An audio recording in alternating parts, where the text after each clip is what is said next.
लोगों से इज्जतें तलाश करते हो तो वो क्या तुम्हें इज्जत देंगे? वो तो कल अच्छा कहते हैं, परसों बुरा कहने लग जाते हैं। लोगों के सामने गुड बुक में आना चाहोगे तो वो तो सवेरे तुम्हारे बारे में कुछ कहेंगे, शाम कुछ और कहेंगे।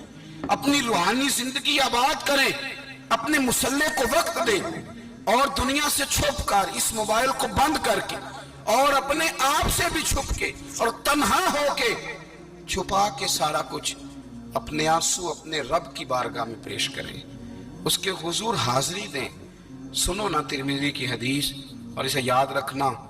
नबी पाक अलैहिस्सलाम ने फरमाया, अपने दुख लोगों के सामने ना बयान करना, सेठों नवाबों को ना बताते फिरना, दुनियादारों के सामने जाके ना रोना कि मैं तकलीफ में हूं। पर मैं अगर दुनियादारों को दुख बताओगे, रब तुम्हें कभी गनी नहीं करेगा।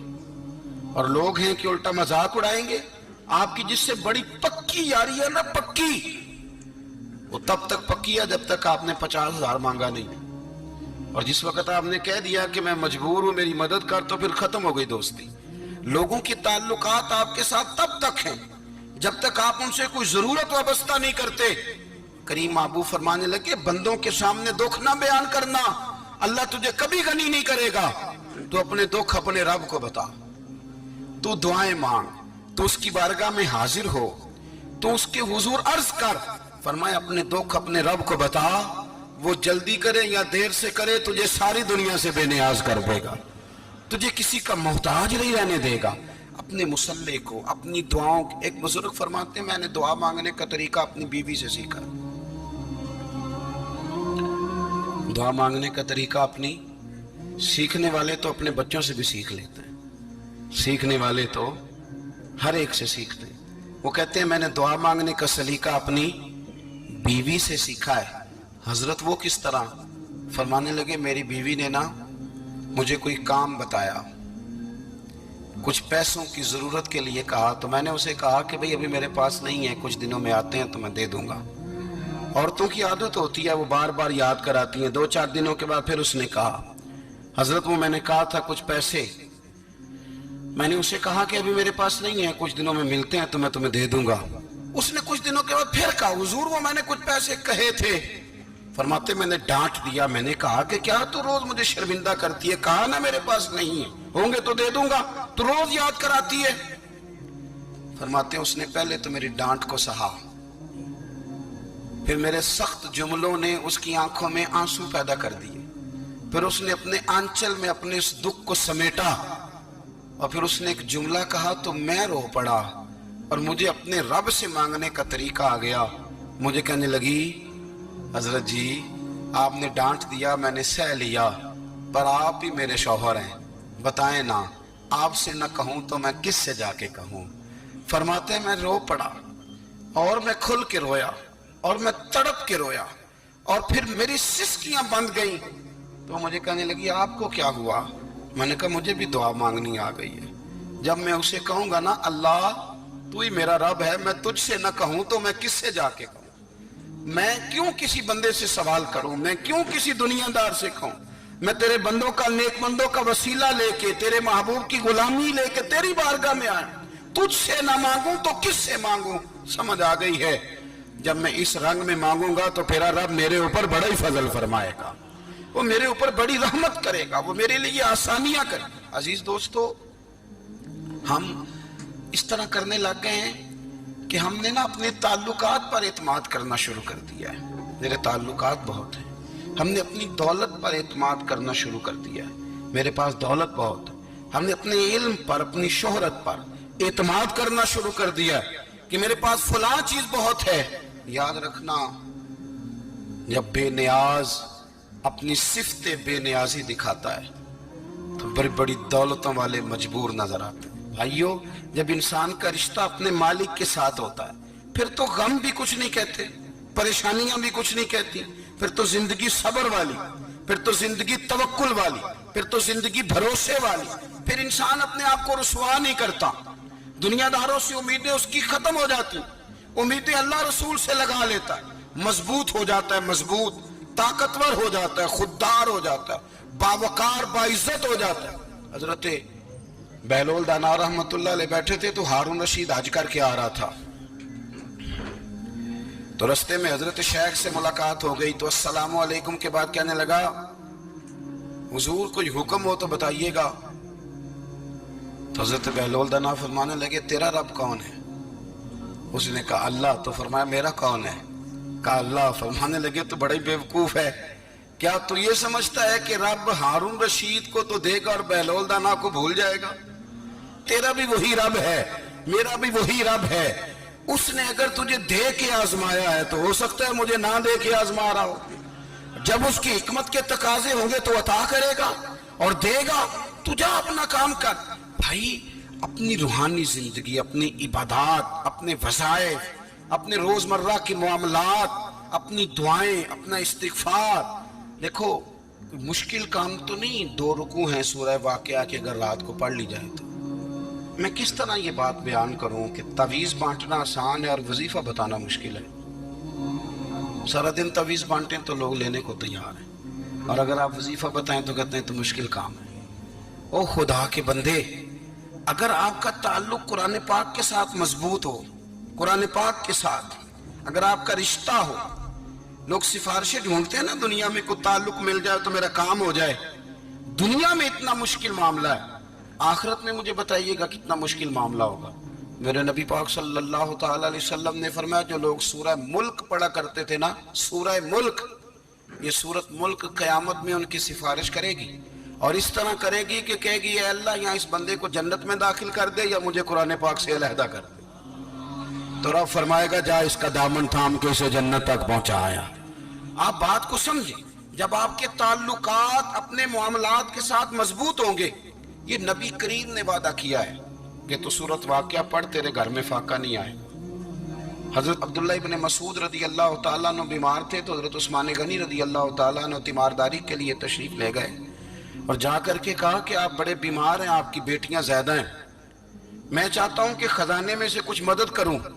تو سیدنا عبداللہ ابن مسعود رضی اللہ تعالیٰ عنہ اٹھ کے بیٹھ گئے اور کہنے لگے امیر المومنین اللہ آپ کو میری طرف سے، میری بیٹیوں کی طرف سے بہتر صلہ دے. میری بیٹیوں کو کسی خزانے کی ضرورت نہیں، میں نے انہیں خزانہ دے دیا ہے.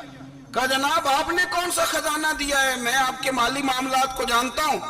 تو فرمانے لگے امیر المومنین میرے نبی کریم نے فرمایا ہے جو سورت واقعہ پڑھے اسے کبھی فاقہ نہیں آتا. میں نے بیٹیوں کو یاد کرا دی ہے، یہ خزانہ میں نے انہیں دے دیا ہے. وہ سارے والدین سنیں جو بیٹیوں کے لیے پریشان رہتے. حضرت عبداللہ ابن مسعود نصیحت کر رہے ہیں، فرمانے لگے میں نے سورت واقعہ یاد بھی کرا دی ہے، پڑھنے کی عادت بھی ڈال دی ہے. حضور نے فرمایا ہے جو سورت واقعہ پڑھے اسے فاقہ نہیں آتا. کہنے لگے چاند تو اپنی جگہ چھوڑ سکتا ہے، سورج گر سکتا ہے، تارے ٹوٹ سکتے ہیں، پر مدینے والے رسول کی بات غلط نہیں ہو سکتی.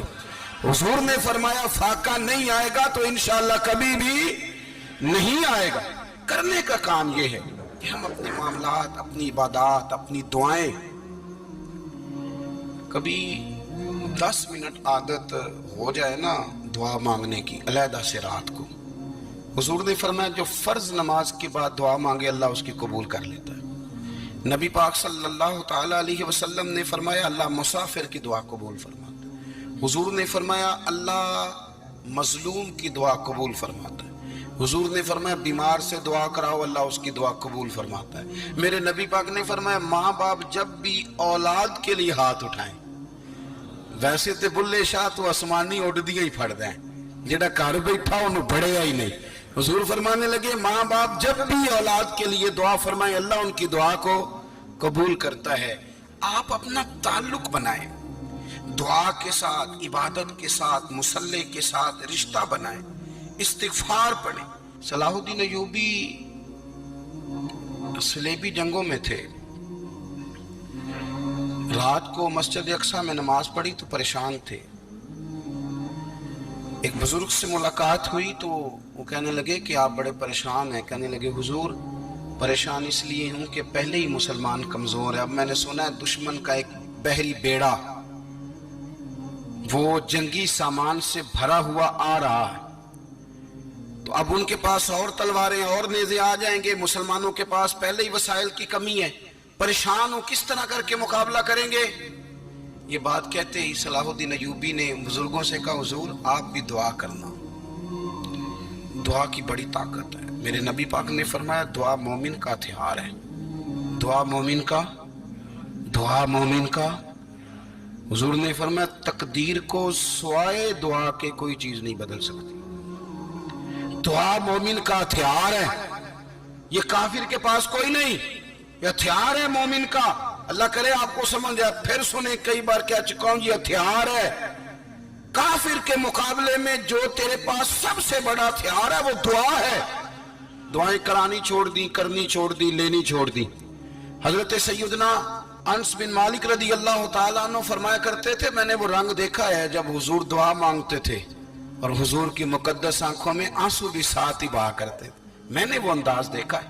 تو صلاح الدین ایوبی بزرگ سے کہنے لگے آپ بھی دعا کیجئے، اور خود رونے لگے اور سر سجدے میں رکھ کے رونے لگے، اور عشاء سے لے کر فجر تک روئے، خوب روئے۔ صبح وہ بزرگ آئے تو صلاح الدین ایوبی کا خوبصورت اور ہنستا ہوا چہرہ دیکھا، کہنے لگے آپ بڑے خوش ہیں، رات تو میں نے بڑے روتے ہوئے دیکھا تھا۔ تو کہنے لگے حضور وہ جو بحری بیڑا آ رہا تھا نا وہ پانی میں ڈوب گیا ہے، اب وہ نہیں آ رہا، ابھی خبر آئی ہے تو میں بڑا خوش ہوں۔ بزرگ کہنے لگے اٹھ سینے سے لگ اور سن ایک بات، وہ بحری بیڑا پانی میں نہیں ڈوبا، وہ تیرے آنسوؤں میں ڈوب گیا ہے۔ وہ جو تو رات رویا ہے نا رب کریم کی بارگاہ میں تو وہ ڈوب گیا ہے۔ حضرت عائشہ صدیقہ رضی اللہ تعالیٰ عنہ فرماتی ہیں ایک عورت تھی اور اسے نبی پاک صلی اللہ تعالیٰ علیہ وسلم نے نا وہ کلمہ پڑھ کے مسلمان ہوئی، مدینہ طیبہ آ گئی تو حضور نے مسجد نبوی شریف میں اس کے لیے مکان، ایک سادہ سا کمرہ ساتھ مسجد کے بنوا دیا، وہیں رہنے لگی۔ اکثر وہ سیدہ طیبہ کے پاس آتی تو حضرت عائشہ صدیقہ رضی اللہ تعالیٰ عنہ فرماتی ہیں وہ بڑی باتیں سناتی اور آخر میں کہتی وہ ہار والا دن بھی بڑا عجیب دن تھا اور میرے رب کی قدرتوں کا دن تھا، وہ بھی بڑا عجیب دن تھا۔ سیدہ عائشہ صدیقہ رضی اللہ تعالیٰ عنہ ایک دن فرمانے لگی کہ تو ہار والے دن کا بڑا ذکر کرتی ہے، وہ کیا دن تھا؟ تو خاتون کہنے لگی اماں جی وہ دن تھا جب میرے رب پر بھروسہ اور مضبوط ہو گیا، جس دن میرا اپنے رب پر توکل اور بڑھا، میرے ایمان میں یقین میں اور پختگی آئی۔ کہنے لگی میں ایک گھر کی کنیز تھی، نوکرانی تھی، اس گھر میں ایک بچی تھی جس کے پاس سونے چاندی ہیرے جواہرات کا ہار تھا۔ اس زمانے میں نا چمڑے کے اوپر لوگ ہیرے جواہرات لگاتے تھے، کئی دفعہ سرخ رنگ کے چمڑے پہ لگائے جاتے تھے، وہ بچی پہنتی تھی تو کہتی ہیں وہ بچی کے اس نے اتار کے رکھا یا اس سے گرا وہ ہار تو چیل اسے اٹھا کے لے گئی گوشت سمجھ کے اور میرے سامنے اٹھا کے لے گئی۔ گھر والوں نے مجھ سے پوچھا، یہ بخاری میں موجود ہے، گھر والوں نے پوچھا مجھ سے کہ وہ ہار کہاں ہے تو میں نے کہا چیل اٹھا کے لے گئی۔ گھر میں کچھ چوری ہو جائے تو سب سے پہلا الزام کس پہ لگتا ہے؟ ملازمین پہ۔ کہتے انہوں نے مجھے بڑا مارا، بڑی تکلیف تھی، حتیٰ کہ میری شرمگاہ تک کی تلاشی لی، میری عزت اتنی خراب کی میں بتا نہیں سکتی۔ میں نے اپنی زندگی میں ایک واقعہ دیکھا، ایک امیر گھر میں چوری ہو گئی، ملازم کو اتنا مارا کہ وہ چارپائی پہ پڑ گیا، پولیس والوں سے اتنی مار پروائی گئی کہ وہ بیچارہ چارپائی پہ پڑ گیا، اور پھر وہ اتنا بیمار ہوا اور کچھ دنوں کے بعد پتہ چل گیا کہ چور تو اپنا بیٹا ہے ان کا، پھر اس کا انتقال ہو گیا۔ اب وہ سیٹھ صاحب اور گھر والے آ کے نا مرنے والے کے کان میں معافیاں مانگ رہے ہیں، کان میں۔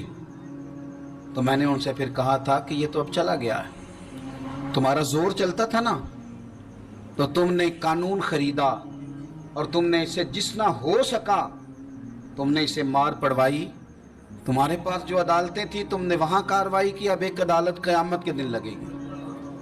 یہ کمزور تھا نا، کچھ کر نہیں سکا۔ میرے نبی پاک صلی اللہ علیہ وسلم نے فرمایا سن لو، اگر سینگ والی بکری نے بغیر سینگ والی بکری کو تکلیف دی ہوگی نا تو قیامت کے دن اسے بھی بدلہ دینا پڑے گا کہ تیرے پاس سینگ تھے اور تو نے اسے مارا تھا۔ وہ خاتون عرض کرتی ہے سیدہ عائشہ کی خدمت میں کہ مجھے بڑا مارا، مجھے تکلیف دی، میں کہہ رہی تھی کہ میرے سامنے چیل لے گئی ہے پر وہ نہیں مان رہے تھے، اماں جی انہوں نے مجھے بڑا مارا۔ حضرت عائشہ صدیقہ کہتی ہیں پھر کیا ہوا؟ کہنے لگی اماں جی جب کوئی میرا مددگار نہ رہا، مجھے تکلیف دے رہے تھے، رسوا کر رہے تھے، تو میں نے اپنے رب سے مدد چاہی، میرے رب کی طرف میں نے توجہ کی، میں نے کہا مالک اب تو ہی میرا مددگار ہے۔ कहती है वो मुझे मार रहे थे तो वो चील जो हार ले गई थी वही लेके वापस आ गई, और हमारे सरों के करीब ला के उसने जब उस हार को फेंका, वो मुझे छोड़ के साइड पे हुए, वो मेरी बेगुनाही जान गए। लेकिन आपको बताऊं, उस दिन से मेरा अपने रब पर यकीन और बढ़ गया।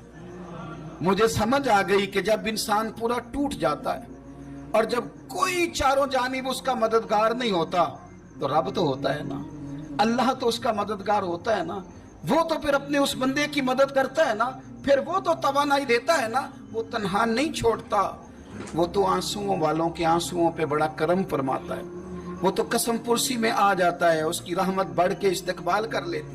ओ मेरी मिल्लत के जवानों, मजा नहीं आ जाता जब सारी दुनिया सोई हो, सारी दुनिया, और बिस्तर भी गर्म हो और नींद भी पूरा गलबा कर रही हो, और अचानक घंटी बजे दिमाग में, आंख खुले, घड़ी पे नजर पड़े, 3:30-4 बजे का पैगाम घड़ी बताए, और कोई चढ़ती जवानी वाला उठ के वुजू करे, और जब वो मुसल्ला खोल के बिछाए तो मदीने वाले महबूब कहते हैं कि हर नमाज पे रब सवाब देता है, और जो उठ के तहज्जुद की नमाज पढ़े उसे देख के तो रब मुस्कुराता है, जो उसकी शान के लायक है, जो उसकी शान के लायक, वो मुस्कुराता है, खुश होता है कि मेरा बंदा तहज्जुद में उठ गया, वो मुस्कुराता है।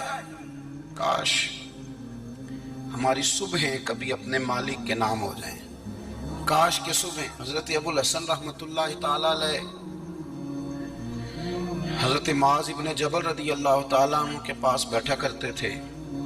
फरमाते हैं उनसे जो प्यार बढ़ा तो फिर मेरा मुसल्ले से भी बढ़ गया। ताबिएं फरमाते हैं सहाबी रसूल से मोहब्बत हुई तो जिक्र से भी हो गई, फिर दुरूद शरीफ से भी हो गई, मोहब्बत उनसे बढ़ी तो फिर अल्लाह ने मस्जिद का प्यार भी बढ़ा दिया। आप फरमाते हैं कि मेरी हर वक्त तबीयत चाहती थी कि बस अल्लाह अल्लाह करूं, बस अल्लाह अल्लाह करूं, बस ना मैं जरा थोड़ी जान छुड़ाऊं लोगों से, को 10 मिनट मिले तो मैं कुछ 4 नफल पढ़ लूं, मैं थोड़ा सा ना बचूं लोगों से, और मुझे तस्बीह मिले तो मैं ना कुछ 400-500 दफा इस्तिगफार पढ़ूं, सुभान अल्लाह, अल्हम्दुलिल्लाह, अल्लाहु अकबर, ला हौला वला कुव्वता इल्ला बिल्लाह, मैं ना तस्बीहात पढ़ूं। फरमाते हैं कि बच्चे थे घर में 6-7, गुर्बत थी, काम मिलता कोई नहीं था, और मैं काम चोर नहीं था, काम ढूंढता था, पर अल्लाह की कुदरत के काम नहीं मिलता था।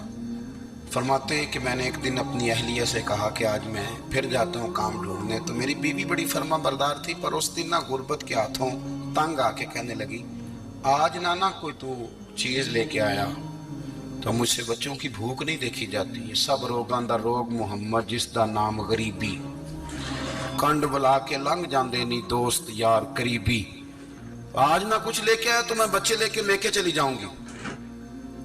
शेख फरमाते हैं कि मैं बड़ा परेशान घर से निकला, पर मैंने सुबह से लेके जोर तक काम ढूंढा, काम मिला कोई नहीं, तो मेरे दिल में ख्याल आया चलो काम नहीं मिलता तो अल्लाह अल्लाह तो करे ना, चलो बंदों की मजदूरी नहीं मिलती तो रब करीम की इबादत ही करते हैं। फरमाते हैं कि मैंने ना फुरात के पानी से वुजू किया, नहर के, शदीद धूप थी, साथ रेत थी और रेत तप रही थी, मैंने अपना रुमाल वहीं मुसल्ला के तौर पर बिछा लिया, और फरमाते हैं कि जोर से लेकर असर तक नमाज पढ़ी, धूप भी पूरे जोर पे, पर मेरे सजदे का ज़ौक़ भी पूरे जोर पे। फरमाते हैं सूरज भी चमक रहा है और रब की इबादत का ज़ौक़ भी पूरे जोर पे, मैं सजदा करूं तो फिर मेरा उठाने को जी ना चाहे। मेरे उस्ताद लिखा करते थे, ये उनका शेर है, वो कहा करते थे मुझे सोज दे, मुझे साज दे, और मुझे नीम शब का न्याज दे, दमे सजदा खुद को मैं तोड़ दूं, मुझे ऐसा ज़ौक़ नमाज दे, और मैं तेरी बहार का फूल हूं, मैं खिला भी हूं तो तेरे लिए, मुझे मेरी शाख से तोड़ ले, मुझे अपनी जुल्फ का नाज दे। भाई फरमाते हैं कि असर तक मैंने नफल पढ़े, दिल ढलने लगा, असर की नमाज पढ़ी और मैं वहां से चला। अब मैं जब निकलने लगा तो दिल में ख्याल आया कि छोटी छोटी दीवारें हैं घर की, बगैर कुछ लिए जाऊंगा तो बीवी दूर से देखेगी तो शोर करेगी कि फिर खाली हाथ आ गया है। कहते मैंने अपने उसी रुमाल में जिस पे मैंने नमाज पढ़ी थी ना, रुमाल में की आखी दे पंजाबी च साफा कहते हैं। उसी में ना मैंने कुछ रेत भर ली कि वो दूर से देखेगी तो समझेगी कुछ लेके आया है। चलो जाके उसे बता दूंगा कि आज फिर मजदूरी नहीं मिली। कहते हैं वो रेत लेकर जब मैं घर में गया तो पहले बीवी दरवाजे पे खड़ी होती थी, पूछती थी खाली हाथ आ गए हो? आज मैंने देखा तो है ही कोई नहीं। फरमाते मैं अंदर दाखिल हुआ, सलाम लिए, कोने में मैंने वो रुमाल रख दिया और मैंने आवाज दी कि भली मानस कहाँ हो? तो वो कहने लगी आप मुंह हाथ धो ले, मैं रोटी लेके आई। मैंने कहा रोटी कहां से आ गई? यहां तो कई दिनों के फाके, तो कई दिनों की गुर्बत है, यहां तो इस घर में तो फकीरी है। फरमाते हैं कि वो रोटी लेके आई और उस वक्त की जो मौजूदा नेमतें थी, समझ ले सलाद अचार हर चीज साथ लाई। मैंने कहा कि बच्चे कहाँ गए? कहने लगी वो खाना खा के खेलने गए, आप खाना खा लें आ जाते। खाना उसने चुन दिया। मैंने हैरत अंगेज लहजे में सारी नेमतें अपने दस्तरखान पे देख करके बीवी से पूछा ये कहां से आया खाना? बच्चों को तूने कहां से खाना खिलाया? ये सारा कुछ कैसा है? कहने लगी पता नहीं आज आप किस करीन की मजदूरी करने चले गए थे, पता नहीं किस करीन की। मेरे घर में तो इतनी नेमतें आई हैं कि मुझसे संभाली नहीं जा रही। इतना अनाज है, इतना गंदुम है, किस करीम के दरवाजे आज चले गए थे? ये कहते कहते वो उठी और उठ करके कहने लगी पहले बड़ा कुछ आया था, अब क्या ले आए हो? और जा करके ना उसने वो रेत वाला रुमाल खोला। कहने लगे मैं तो लेके आया था रेत, तो मेरे रब ने उसे भी सोने और हीरे बना दिया था। जब आपकी तवज्जो अल्लाह